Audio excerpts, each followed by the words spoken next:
जंगल के बीच एक पुराने बरगद के पेड़ पर तोते का घोंसला था। वहां से पूरा जंगल साफ दिखाई देता था। तोते ने कुछ ही दिनों में 4 अंडे दिए और थोड़े समय बाद उनमें से छोटे छोटे नन्हे बच्चे निकल आए। तोता और उसकी पत्नी अपने बच्चों को बहुत प्यार करते थे।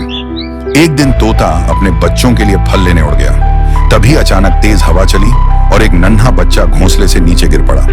बाकी बच्चे घबराकर चिल्लाने लगे। जब तोता वापस आया तो देखा एक बच्चा कम है। बच्चों ने सब बताया। तोता तुरंत उसे ढूंढने निकला, लेकिन बहुत कोशिशों के बाद भी उसका कोई पता नहीं चला।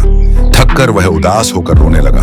वीडियो पसंद आई हो तो वीडियो को लाइक करें और चैनल को सब्सक्राइब करें।